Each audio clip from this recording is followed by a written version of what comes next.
సుదీర్ఘ విరామం తర్వాత కత్తి రీమేక్ తో తన అభిమాన్ని అలరించడానికి చిరంజీవి రెడీ అవుతున్నారు. కత్తి కథ విషయంలో కొద్దిపాటి సమస్యలున్నా వాటిని సామరస్యంగానే పరిష్కరించుకోవాలని చూస్తున్నారు చిరు. ఈ సినిమాలో అభిమానులు మెప్పించడానికి మాత్రం అతిపెద్ద రిస్క్ తన భుజాన వేసుకున్నారన్నది లేటెస్ట్ టాక్. సినిమా కోసం బరువు తగ్గడానికి గత 2 నెలలుగా తీవ్రంగా కృషి చేస్తున్న చిరు ఆ విషయంలో విఫలమయ్యారని టాక్.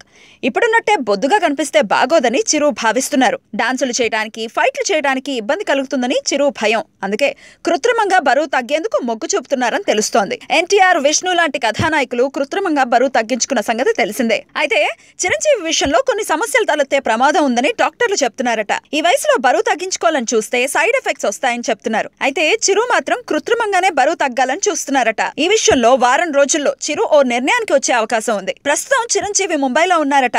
ఓ ప్రైవేట్ ఆసుపత్రిలో భుజానికి సంబంధించిన చిన్నపాటి చికిత్స తీసుకుంటున్నారని తెలుస్తోంది. అక్కడ వైద్యులతోనే బరువు తగ్గడం ఎలా అనే విషయంపై చిరు సంప్రదింపులు జరుపుతున్నారట. ఏదేమైనా చిరంజీవి మాత్రం తన ఫ్యాన్స్ కోసం ఎంతటి రిస్క్ అయినా తీసుకోవడానికి సిద్ధమే అనే సంకేతాలు వెల్లడవుతున్నాయి. మరి ఏం జరుగుతుందో చూద్దాం.